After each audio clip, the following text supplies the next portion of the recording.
there. I appreciate you joining us today. My name is Pete D'Olimpio. I'm the marketing director at Cleartelligence. Today we've got Jordan Johnsen, the director of data and analytics from Barrett Distribution Center. He's going to be talking about how his team transformed their analytics stack. As the marketing director at Cleartelligence, I promoted this as saying there's no big sales pitch, and that is actually true. Jordan's talking about the tools his team deployed, how it benefited the organization. It doesn't matter which tools you personally might be using, could be Informatica, Redshift, Snowflake, whatever it may be. But I think our goal here is to talk about strategy and outcomes, and that way everyone can walk away with something a little more helpful, a little bit more meaningful. Just to introduce everyone speaking, we got Ian Rubiano, who's a principal consultant with us. Obviously, Jordan Johnsen is leading things today.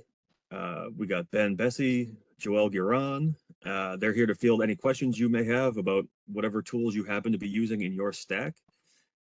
Again, thank you to everyone for being here, and I will hand it over to Jordan. Great, thanks, Pete. So hopefully just give you a little bit of an overview about Barrett, kind of the journey that we've been on with analytics over the last really 6 years, but kind of how that accelerated over the last 18 months with some of our investments in the modern stack. Talk about some of those benefits that we actually realized. They weren't just things the product sales guy sold us, but actually things that we experienced, things we saw, and wanted to talk a little bit about that. Just give you a little bit of insight into the specific stacks that we chose and some advice on other options in the market. I'm going to turn it over to Ian at that point to just talk a little bit about the process of selecting tools, where to get the most value, things like that. And then hopefully at the end, during this whole time, put questions in the chat. We'll field those questions at the end and look forward to engaging that way. So I'll jump in a little bit. A lot of words on the slide, but essentially we're a third generation, family owned and operated 3PL based out of Franklin, Massachusetts, but we have a footprint across the country, over 6 million square feet. I think we're up to 24 buildings right now, somewhere around 120 to 130 customers, and really in the kind of omni-channel, retail, direct-to-consumer space, drop shipping, warehousing, value-added services, pick, pack, etc. A lot of customers in the apparel footwear space and consumer product space, which we'll talk about here. So just giving you a little bit of an overview of kind of the verticals we serve and some big name brands that are in those verticals. So these are our end customer.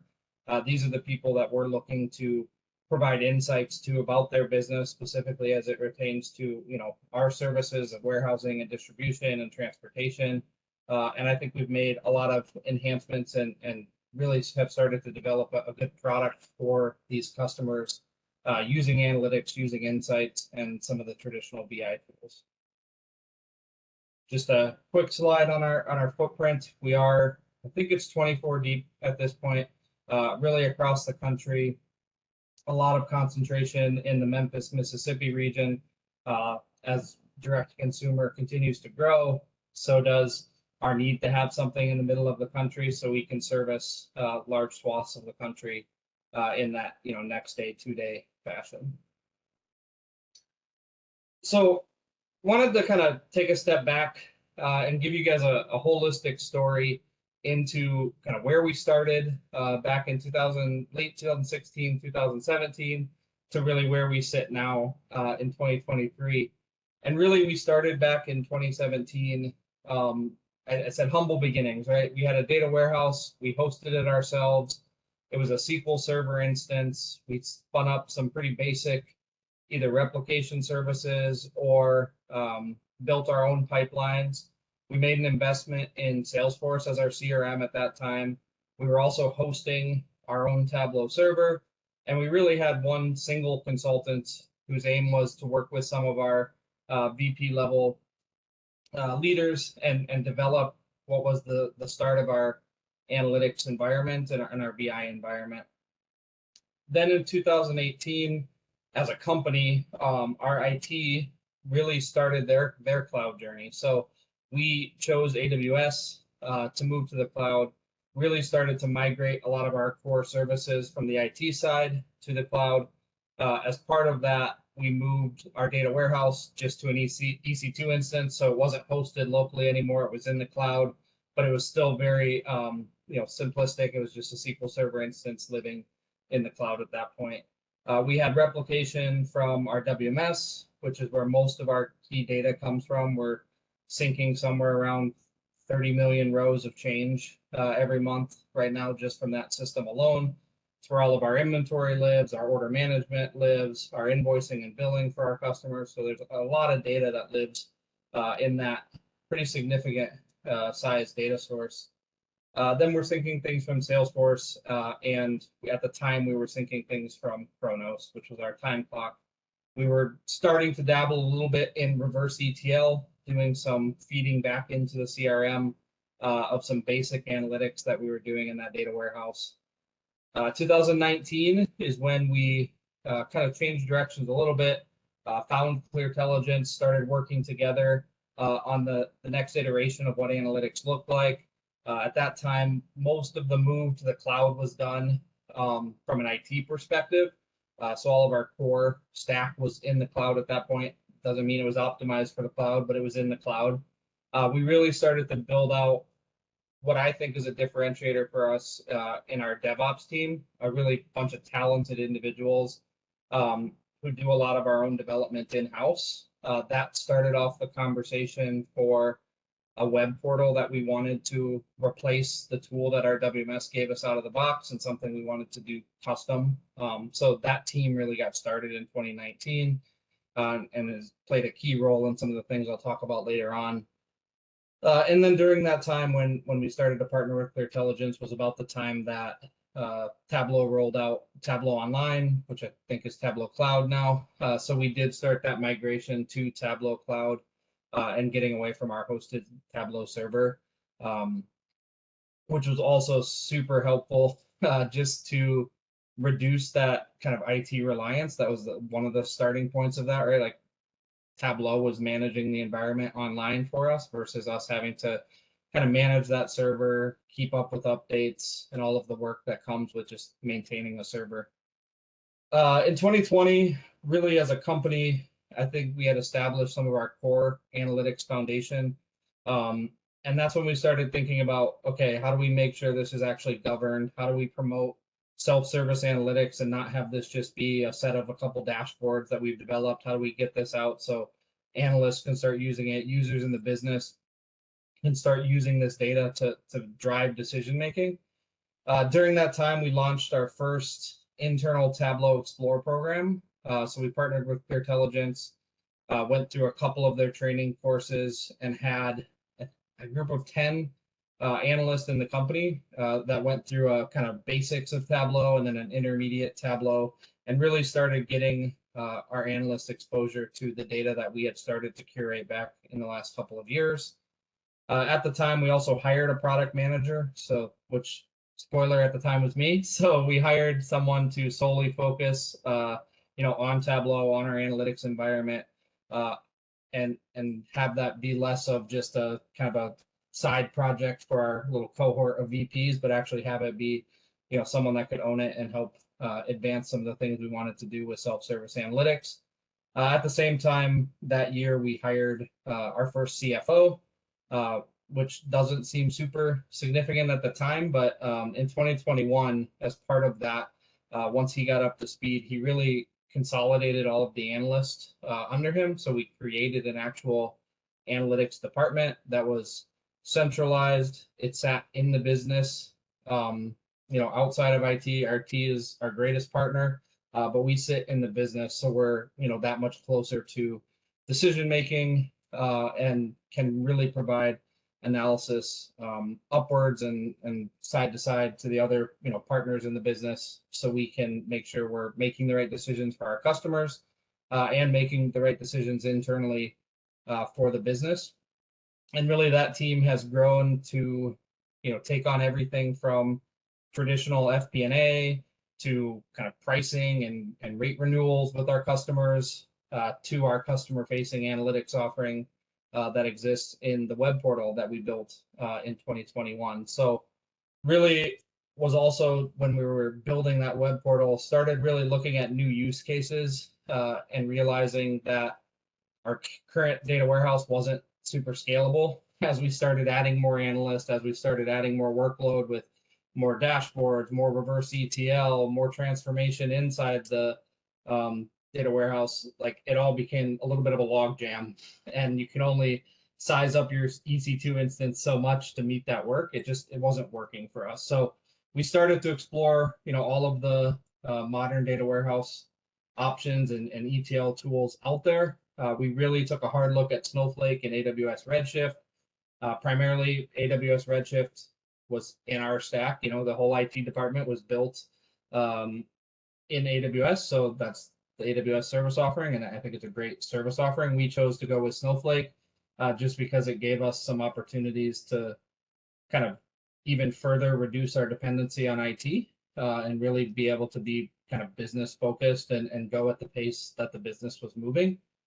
So during that time in late 21, we piloted fivetran, started connecting some of our key data sources, and used Snowflake for our first use case, which was an inventory snapshot. So we actually take a snapshot every night of our inventory tables that generates somewhere around 3 million rows every night, and started to append that and play with it.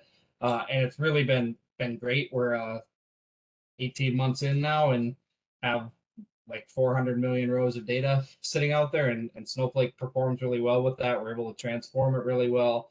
We barely had to do any performance optimization on that example, like a little bit of indexing, a little bit of kind of keys and things, but for the most part, out of the box has been a great solution. So started that journey in late 21.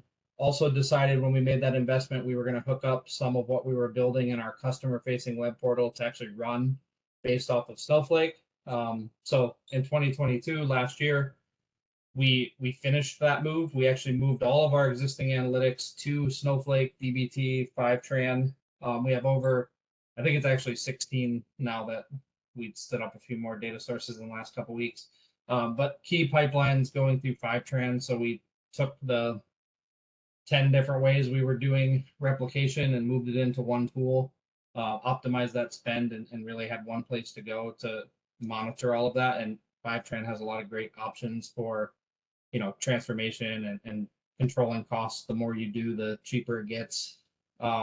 Last year, I mentioned the DevOps team. They actually launched our Barrett web portal. So that is driven as a solution for our customers, and some of the connections back to the source data are actually coming from Snowflake. Since we were already doing the replication, IT actually had a project where they were going to look at some replication services, trying to stand something up specifically for the web portal. But we were able to leverage our investment in Snowflake because it's scalable, and we're able to kind of grow out and up as the demand requires. So last year we finished all of our Tableau workbooks are now transitioned to Snowflake data sources. One thing that helped us get rid of was we were using Tableau Bridge for a number of things, and we actually had 2 servers spun up that were hosting a Tableau Bridge instance so we could keep refreshing all of our data sources. But with Snowflake, that investment we were able to get rid of because Tableau has that direct connection with Snowflake, since they're both cloud-based tools, and we can use the Snowflake security model to help control that data. It's also way more performant. I'll talk about the benefits in a second, but you're kind of getting the idea of, I jokingly said, where have you been all my life? But in 2022, we really started to realize just the benefits of that kind of optimization that happens just in the product, that we don't have to do anything to make it occur. We don't have to partner with a DBA. We don't have to partner with someone in IT to make our database perform faster. It just does it because that's what the tool does. And so we're able to spend less time trying to figure out how to, get the data, manage the data. We're able to spend more time on using the data and driving decisions. So we did a lot of training internally to kind of upskill some current resources on the new tools, which was pretty seamless because most of these new tools are SQL based. Everybody was coming from SQL anyways. So that was another huge one. And I'd say right now, We're starting to unlock the next level now that we have something that's scalable and governed. We are rolling out next week with 8 of our accounts a set of like 10 embedded dashboards that we're going to put into our web portal, and that will be driven by Tableau embedded using, they have a row level security model, so it's a secure cloud-based, and really we're excited about that and some of the things that we're going to be able to offer our customers now directly themselves, versus we've kind of been feeding everything to them from our Tableau instance or from our scheduler that we can push emails out.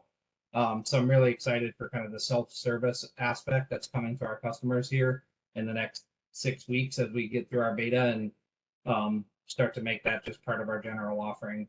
And really, we've just been able to do more and more for the business. We're answering questions faster. We're able to, make some metrics more meaningful that probably we didn't have the capability to do in the past, just because we either didn't have the data, it was too much data to join with what we wanted it to join with, a whole bunch of problems that really this stack has helped us kind of unlock. So that's kind of our journey. Started simple, brought on a partner, brought on some resources, started to make it a priority, made the investment in a modern data stack, and that really is what helped us really take off.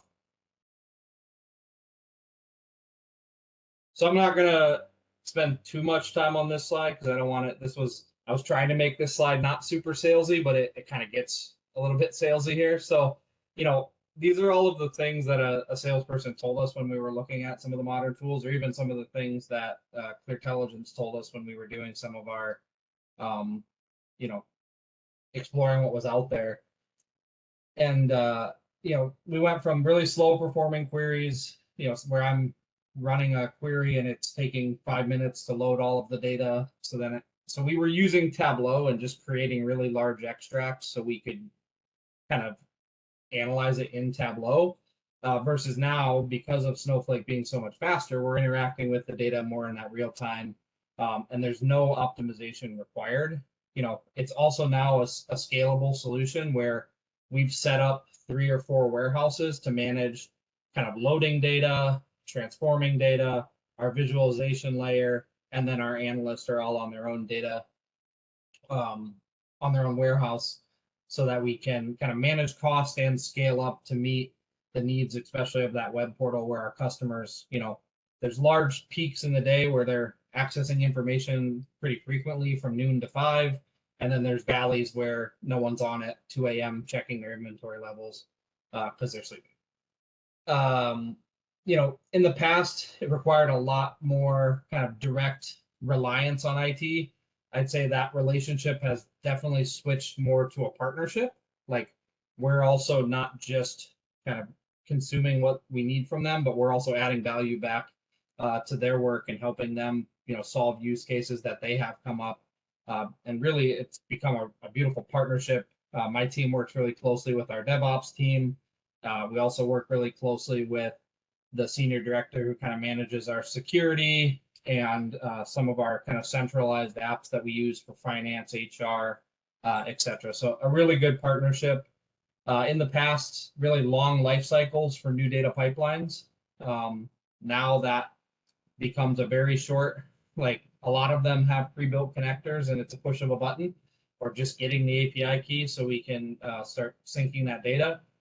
We also had an example where we had our TMS partner who we had actually scoped out. We were going to do a whole bunch of API work, consume that data, put it into the data warehouse.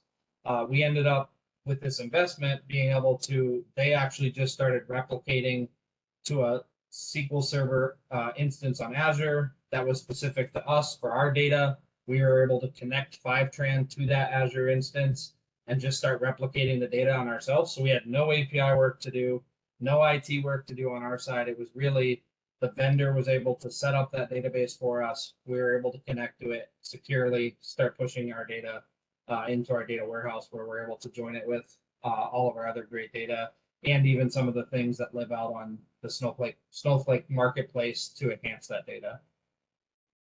Last thing, just that, there used to be long life cycles for kind of testing new use cases or even making modifications to existing transformation logic. Now, due to using DBT and kind of Git and keeping all of that where we can have multiple branches that we merge together, we're able to test and deploy new ideas rather quickly, which I think I probably underestimated when we were looking at that modern data stack 18 months ago. Almost 2 years ago now. So some of these points I've already hit on, but speed and agility, we're so much faster now than we were. My analysts are able to pull data, join data together. They're spending a lot more time, in Snowflake, figuring out how to answer the questions that they're getting from the customers or getting from our operations leaders. I kind of laugh sometimes with my analysts because I'll have a query that takes like 15 seconds to load data, and I'm like, why is it so slow? And I quickly forget how long it used to take us to pull some of this stuff together and join it. I'd say better collaboration really at all levels. So we have better collaboration between my team and our IT team, better collaboration between kind of my analysts, working together, being able to share worksheets in Snowflake, being able to share queries in the tool, being able to collaborate better in DBT and see each other's models, etc. Better collaboration with our decision makers. I can't tell you how many times in the past it was like someone would ask a question, well, let me go back, do that analysis and bring it to you. And we go through that cycle about 5 times before we actually made the decision. And it was a lot of, what's your question? Let me go back. What's your question? Let me go back. A lot of the tool and the way we've organized our stack, like we're able to answer questions so much faster and really in a more kind of back and forth way on the same call or in the same meeting without having to kind of constantly go away and come back. And ultimately, all of that allows us to have better, richer, faster conversations with our customers, which is ultimately what we care about at the end of the day. We're trying to wow our customers with every interaction. And I'm pretty passionate that analytics and data is a huge, huge way to do that. Give them insights. How can they save cost? How can they provide a better experience for their customer? How can we work together to lower cost internally? How can we work together to push more orders out the door, make it easier to labor plan, easier to forecast volume and labor? So a lot of benefits with our customers. I would say, I hit on this a lot too, but just maturity with the tool, like we've matured quite a bit just in the last 18 months, probably as much in the last 18 months as we did those first, 3 years. So just a larger maturity. We're now less concerned about what happened and trying to define what happened and spending a lot more time trying to predict what's going to happen, right? Taking all of those key drivers, things that we know because we have well-defined metrics and historicals, and taking that to look forward. How do we plan the business? How do we communicate with our customers on their business and help them understand what's coming from a cost perspective? Better decision making. So we have like QBRs now with our facility, operations managers, and GMs. So we're presenting data, financial data, operational data, performance data, and having that conversation with them on a quarterly basis, but it's metrics they're looking at every day, every week, every month. Same thing is true of our customers. So we have strategic account managers who really are meant to be at that higher level, working with the customer. And our job is to support them with data and insights. And I feel like we've gotten to a really good place there. And now that we're opening up embedded Tableau in the web portal, it'll take us another step further. One of the benefits that we haven't realized a whole lot until the last couple months is just the amount of data that is out there on the Snowflake marketplace. Some of it, a lot of it free, some of it paid. We had some really interesting use case last month where we actually have a transportation analyst who spends a couple hours every week going to all these government sites, grabbing these key numbers that we need to plug into an Excel sheet so then we can monitor trends and even feed into some of our models. And we were able to actually find some of those data sources publicly available via the Snowflake marketplace, where now I push a button, the table's there, and we've now automated the 2 hours a week that analyst was doing.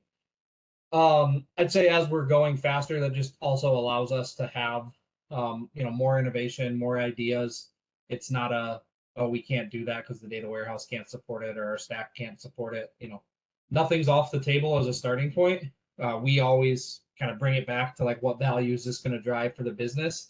I think that goes back to us sitting in the business. We don't want to just go do stuff because it sounds cool, but we want to make sure it's actually kind of purpose driven, has a point for the business. Click and play. I can't say enough about kind of fivetran and tools like it that, just the ease of getting new data pipelines set up, the ability to do free transformations with dbt core, so many great things there. And they introduced light connectors, last quarter or sometime. So there's more and more data sources getting spun up faster and faster, which is really awesome. And I think that ties into just the last point of, when we started this journey, I think I undervalued just how fast not only we were going to be able to innovate, but like our partners are moving way faster, right? The tools are moving way faster. Snowflake's doing a lot of things that I'm sure they'll talk about next week in the Snowflake Summit, and a lot of the next generation of how AI plays into that. Fivetran constantly adding to their product. Tableau, quarterly updates like they've always done. A lot of good stuff in there, and really just Snowflake continuing to evolve the product, tweak it, make it better. And really their goal is to, help us do more with analytics and have less cost. So that's a little bit about kind of benefits for us. One thing I did want to just take the opportunity to, talk about was kind of on that journey. I mentioned we partnered with Cleartelligence. We're obviously co-hosting the webinar today, but really Cleartelligence was kind of pivotal in helping us, one, make that turn on what's the next kind of iteration of our analytics stack, but then also supporting us along the way of choosing a modern stack, helping us execute that modern stack. So a lot of really, really great things came from this partnership. I think, one of the things is we really have a trusted advisor who we can go and we know they have, insights into the broader industry that they can bring to us, help us think more strategically. So we're not just like very tactical, but we're able to think like, what are we trying to do in analytics? What value is it going to drive for the business? What do we need to do to support that? And really help us build that strategic muscle for our analytics space. I would say, a bridge between, they're very familiar with legacy tools and the modern tools, right? So really was able to help us bridge the gap from where we were to where we wanted to go. And a lot of the resources, either helped upskill my team or worked directly on it and were familiar with both tools to make sure we could bridge that gap and there wasn't something we weren't able to achieve. I would say, I can't say enough about, data viz experts, have a couple Tableau visionaries on their staff, and they have Chart Champ every year, where it's always awesome to see what people are doing out there with data. Dustin has a number of courses out on Udemy that we've leveraged to upskill some of our resources when someone is looking to pick up Tableau. So I think can't underline that enough. Really kind of best practice out there for some of the data viz. A big support for in-house initiatives. So that sometimes means actually having them do the work, or sometimes it just means we need some of that consulting relationship. We did all of the embedded Tableau work on our own internally with our DevOps team, but there was plenty of times where it was going to Ian and saying, hey, can we get an hour of this person's time because we have a question on how to, like, here's what the documentation says, how do I actually implement that, and get the specifics. And they have a wide, which I think I talk about, diverse set of resources. They have a wide bench of people that have been in the industry for a long time. So able to tap into that and support what we're doing internally, not just have be some consulting that we have do one piece of what we need help with. Along those lines, staff augmentation, there's been plenty of projects that have come up where, even as I'm building out my team, we don't have the resources, but the business says this is like important enough that we should do it now and not wait till there is. till there is time. So we definitely have used Cleartelligence in the past and continue to for kind of staff augmentation, special projects. And that ranges everything from, kind of BI, Tableau development to transformation work to actual app development. So a lot of different things there. We've used them a lot for kind of best practice development. So as we were looking at governance, as we were looking at our security model for Snowflake, tapped different people on the Cleartelligence team to really help us say, what is an industry best practice here? How does that apply to us? How do we make that, what Barrett needs to run our business and run our analytics stack? Just to call out, a lot of them have, been where you are, where we were, right? A lot of the people at Cleartelligence, are fellow data nerds that were working in the analytics organization somewhere else and have, gone into the consulting, but they're passionate data nerds. I'm a data nerd, so I can call others data nerds, I feel like. But that I can't kind of understate that enough. It's not some, management consulting firm that is removed from reality. Like they understand it, they get it, they dig into the business with you. And like that last point, really help you set your strategic roadmap and figure out where you want to go.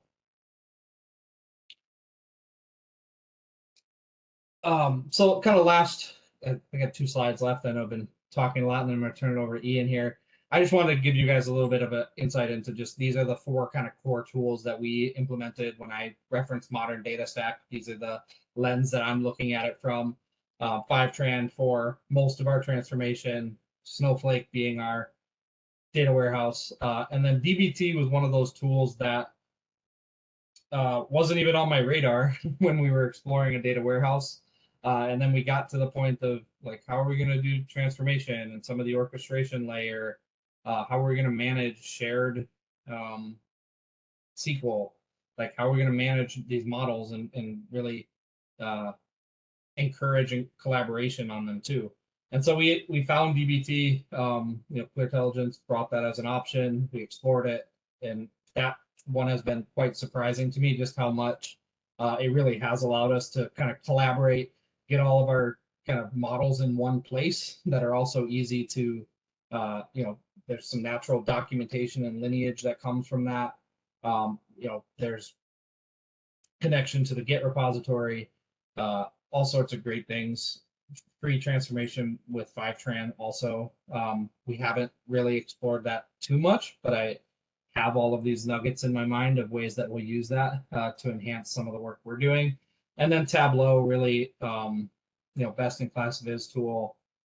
It was something we were familiar with in the organization, so we definitely stayed with Tableau because we didn't want to try to fully just introduce too much change to the organization and to my team. So we stuck with Tableau. They had all of the things we were looking for: an embedded option, cloud-based platform, etc. So it really fit with the rest of our modern stack.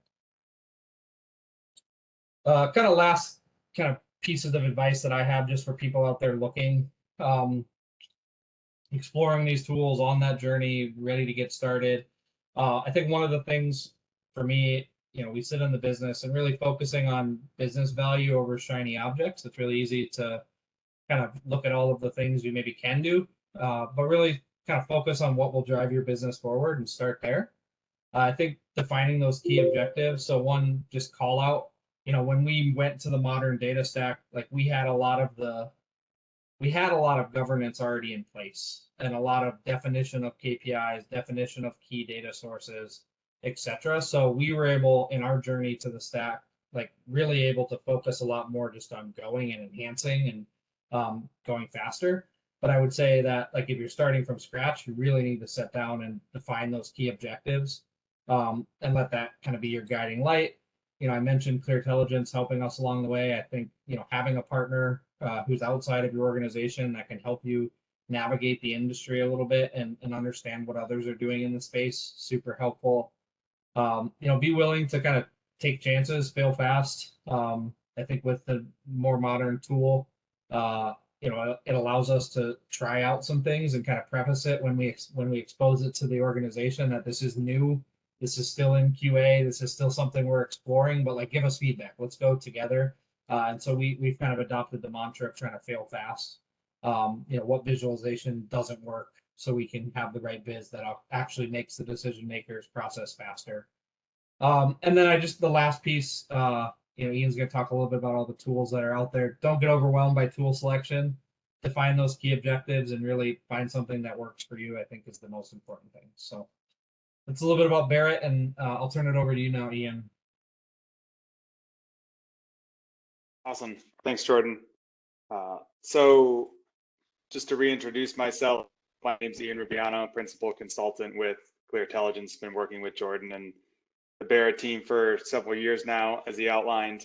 And what I want to try and do to add on to Jordan's presentation is first sort of take a step back and look at high level, how do you get to where Jordan and his team are now, and then talk about how to make your path, because everyone is different current state, everyone has different needs, and so therefore every journey is going to be a bit different, but it all focuses on some sort of key tenets here.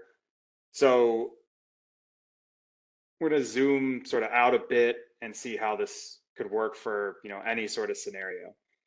So if we look at the 7 things here, these are, in our opinion, the 7 things that you sort of need to do to get sort of fully through modern architecture deployment and realizing, most importantly, the business value from it. But that doesn't mean you need to do every one of these for every single piece of data you have all at once.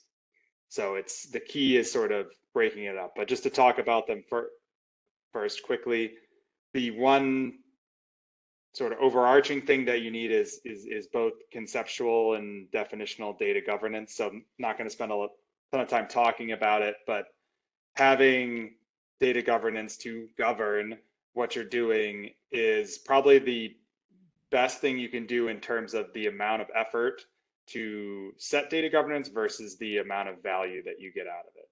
Because if you distill it down, there's obviously lots of ways to enforce and audit and everything, but if you distill it down, setting data governance is basically getting the correct people to talk to each other and agree on something and then execute towards that. So that's the thing you can do. It doesn't, regardless of any tool set or any use case or anything like that, that's the most important thing. And once you have sat down and had that discussion and agreed upon, this is our definition of a customer, this is our definition of a facility, this is our definition of whatever your key things are, and understanding how they relate to each other, that can unite your sort of organization moving forward. And I say organization both in terms of being organized and the entire enterprise organization.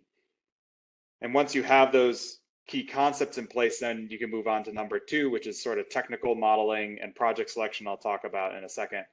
But now that we understand this is our definition of a customer, now let's talk about what are the multiple data sets that we need in order to capture all of our customers. How do we need to put those data sets together so we understand that customer 1, 2, 3 and Salesforce is the same as customer ABC and a different system. And that's what the technical modeling is what is the actual work required to execute towards the vision we've sort of set for ourselves. And then steps 3 through 7 are really the execution of the task to deliver the value that the business needs.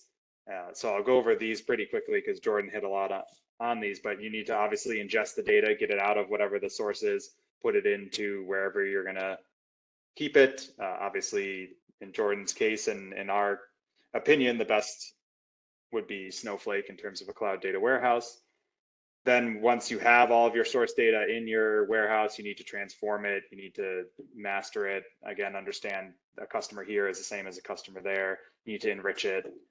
And then you need to do whatever the outputs that the business needs are, whether that's just a simple tabular report, whether it's a nice dashboard, or whether it's a advanced analytics, data science, machine learning use case. Whether anything from a simple report to the most complex machine learning or AI use case is all dependent on the data that you have. Classic saying, I'm sure everyone's heard, garbage in, garbage out, right? So if we try and skip ahead and do step 7 first, then we're not going to get anywhere. So the first two, the having that sort of vision, the governance, and having some sort of modeling in place are what we like to call as table stakes. And then the rest of it, we can break down into different projects and prioritize. So from here, our question is, how do we create a go forward plan once we've had some of these sort of initial discussions? So if we look at breaking down each task and then figuring out what we can do when. So we like to use this concept of investment quadrants here. So this is what we would do anytime we're approaching a large project like an analytics journey, is here are all the different things that we have defined and we know we need to do. And now we're going to break them into bite-sized pieces and plot them on this, into these quadrants between impact and investment. So something in the bottom left, we're saying that's high impact, low investment. So it doesn't require as many resources to accomplish, and it's giving us a ton of value. That's obviously your low hanging fruit, best case scenario. And something in the top right has a lot of, or is low value and takes a lot of investment. So it's something that's more in the nice to have category, but it's going to take a lot of work to get there. So then based on your use case and your journey, what's most important to your business, plot those projects on this, into these quadrants, informed by the governance and technical modeling work that has been done, and then just go from there. So in this example, this is obviously a very generic example, but setting governance is almost always going to be your bottom left, your highest impact, lowest for the lowest investment task. Those initial discussions, agreeing upon terminology, all that stuff, that's sort of table stakes. So that's always down there. But we have some examples in here. We have, so one of our big initiatives in this example would be exploring our customer, creating like a, customer 365, complete view of the customer, whatever moniker you want to give to it.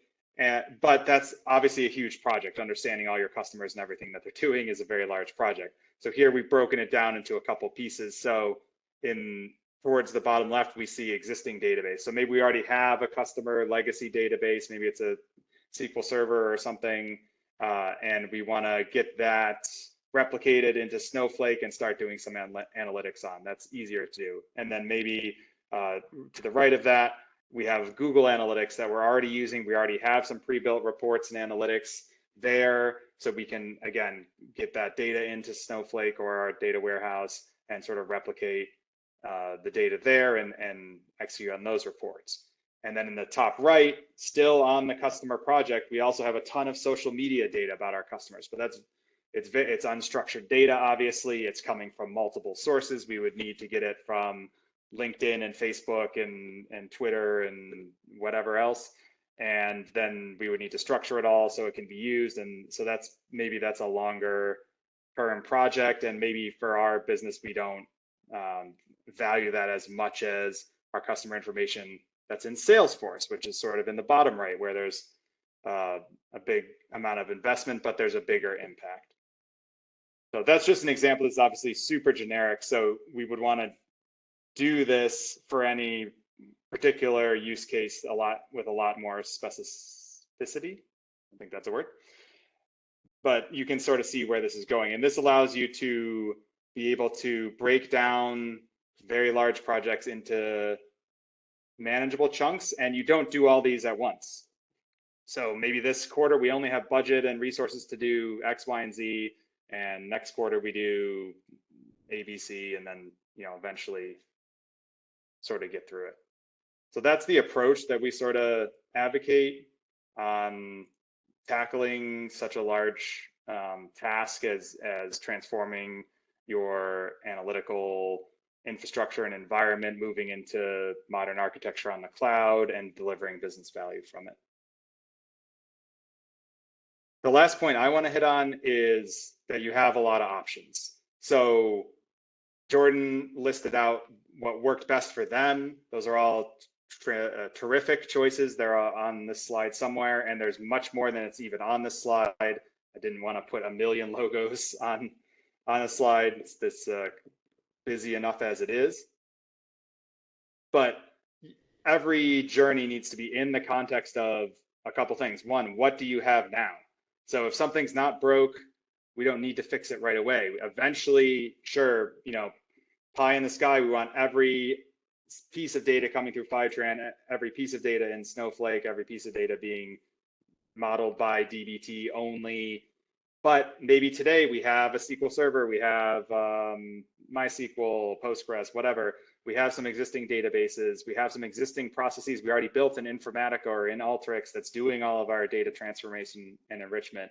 So yes, we would love to migrate those to DBT, but we need to prioritize that and work within what's going to give us the most value per the investment quadrants we just looked at. So maybe for project one, we need to get something done quickly. So we're going to put all the data into Snowflake, but we're going to keep our existing Alteryx process that's doing all the transformation. That you'll just do it now in Snowflake instead of in our MySQL database. And then we're going to be able to produce, and have a much more performant Tableau dashboard that's now using Snowflake. So got to sort of pick and choose. But the point is there's tons of options. You got to customize what you implement when, what you migrate when, based on your scenario and the goals that you have, and fitting everything into the sort of flow we see here from left to right.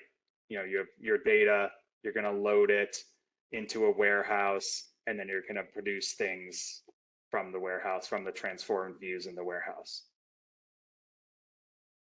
So that's the recap, break down the journey high level, figure out what works for you, and you have a bunch of options. So I think that sort of concludes what we had prepared, and we can definitely pause here and take some questions for folks for the last 10, 15 minutes. Awesome. Thank you, Ian, Jordan.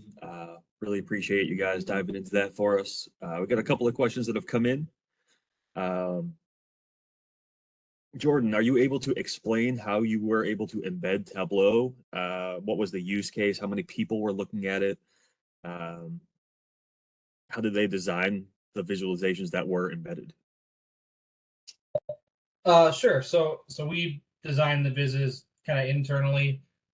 They do look different than what we use on our kind of Tableau cloud site internally, just because we set a different standard to try to make it match our web portal.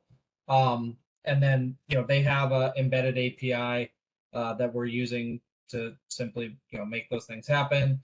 We're using the data management add-on where it allows us to set up virtual connections and really implement row level security. So we make sure that if customer A is logged into the portal and that's the tenant they're in, that they can't see any of the information for customer B, C, D, E, etc. So we're using all of the standard things that Tableau offers in their embedded solution.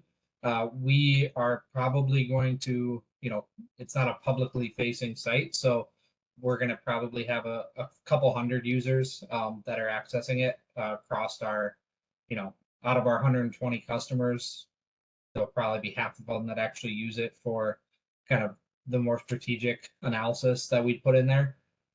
Maybe a little bit more, but a few hundred. Awesome, thank you.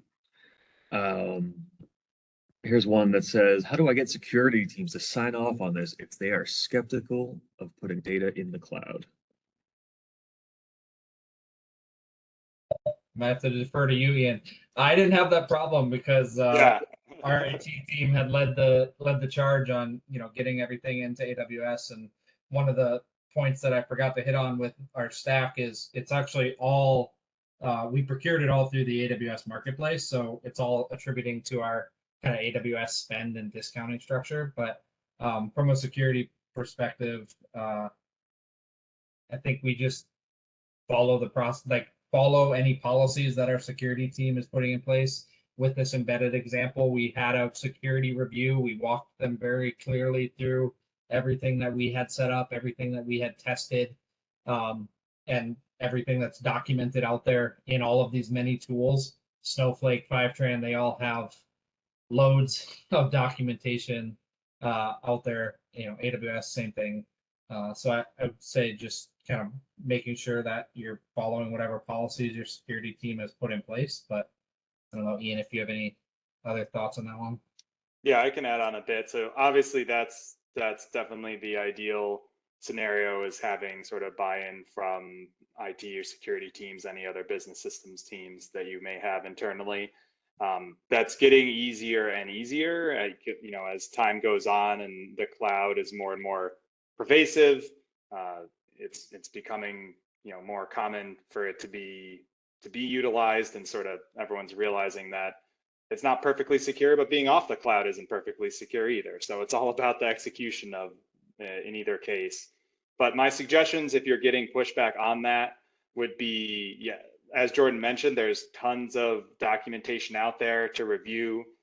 It's mostly just getting in a room with folks and getting comfortability with what's happening. Generally, when there's security concerns, it's lack of understanding. That's the issue, and things that you're not familiar with, you're obviously less confident in from a security standpoint. So education would be the best thing you can do.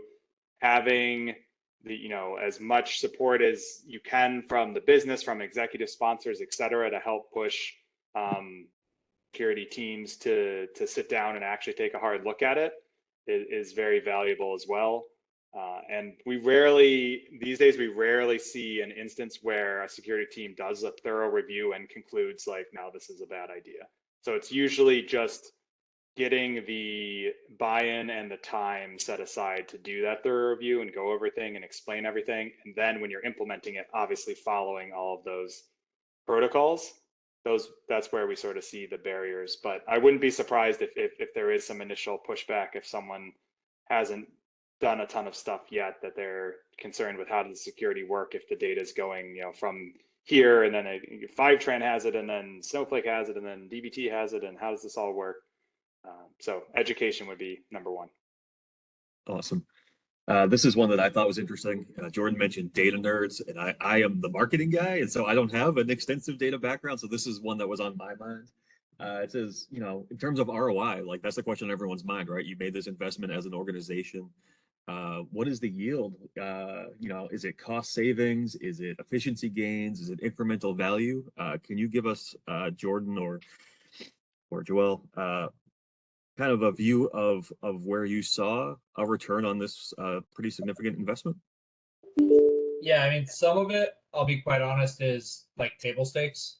In the space, in logistics and supply chain, having visibility, having some sort of analytics on top of that is a little bit of table stakes. So some of it for us was just getting caught up. I'd say a lot of the kind of value that's come from more of the modern stack is just our ability to move faster, our ability to collaborate and come up with new use cases and do those analysis faster. So a lot of it, is hard to always quantify. I will say that we got faster without having to spend on more IT resources, right? Like, and so, I think a lot of it just comes from the speed at which we're able to now work. We're able to do twice as much analysis, provide twice as much kind of, insights and answers to the business.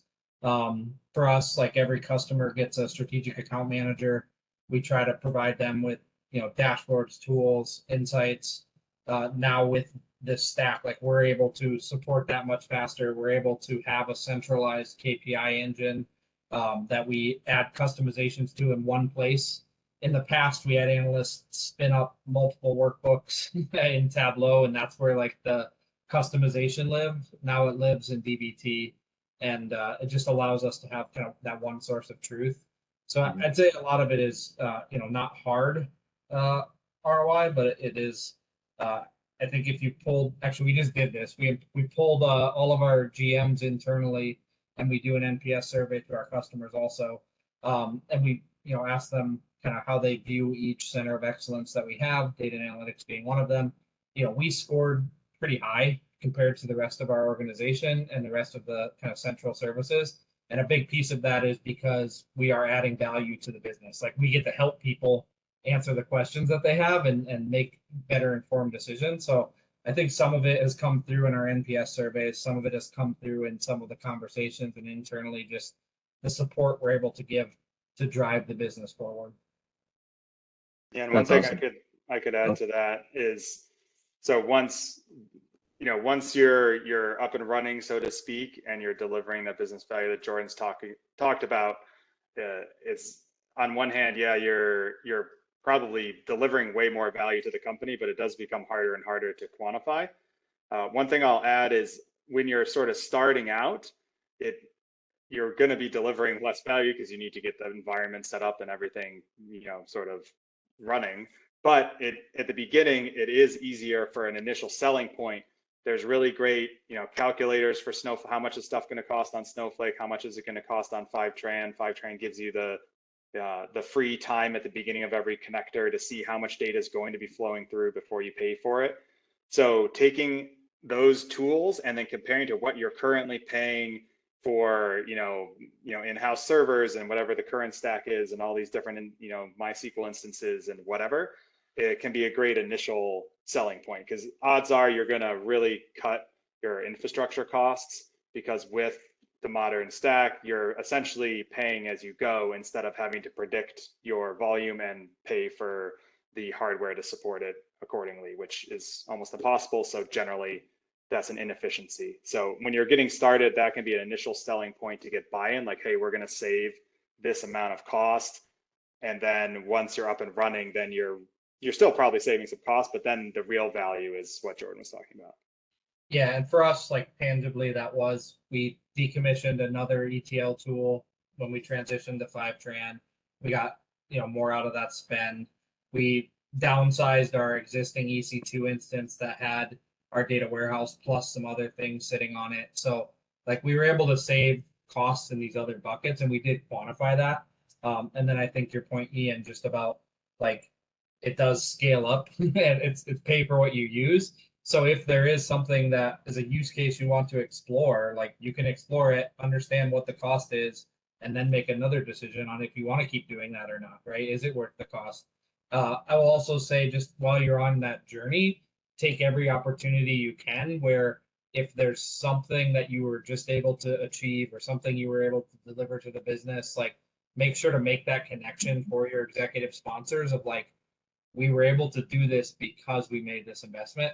I make a joke internally because my boss hates it every time I bring up Snowflake, jokingly, because I bring it up so much to kind of constantly be reminding the organization of like, this investment gave us this, this, this, this, and this. Cool.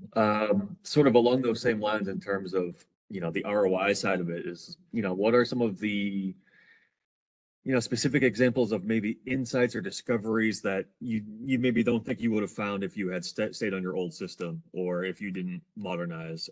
Is that something you are able to speak to?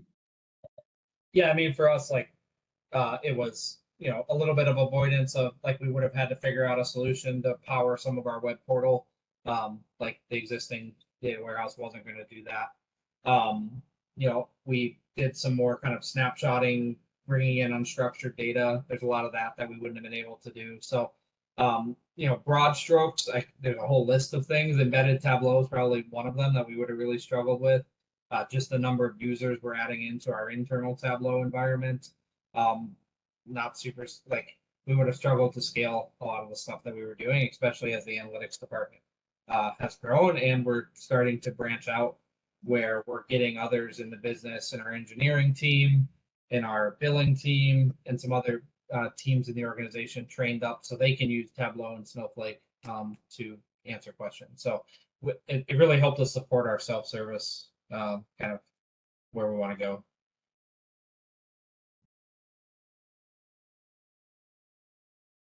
Okay. Well, I will give the chat a second. That's pretty much what I've got on my end, and we are getting close to time. If anyone does have a question they wanted to get in, we have a couple minutes left. I'll just pause for a minute and say thank you again to Jordan and his team for helping us out with this and sharing their story. To Ben, Ian, Joelle, everyone that's attended, I very much appreciate you guys being with us. Yeah, I'll just pause a minute to see if anything comes across. And if anyone has questions after, feel free to ping Pete, pass it along, or ping me on LinkedIn.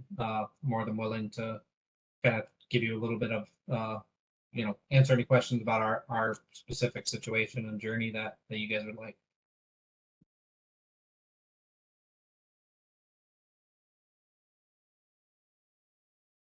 All right, looks like that's about it. So Jordan, thank you again. Ben, Ian, Joel, thank you for being here. Thank you to Barrett Distribution Centers for sharing their story with us. This has been recorded. I'll be sharing this with Jordan and his team and posting it on our pages. You can follow Pete D'Olimpio on LinkedIn or Cleartelligence. Barrett Distributions is on there. A lot of cool robot videos. One I saw recently kind of cracked me up, so I would check them out.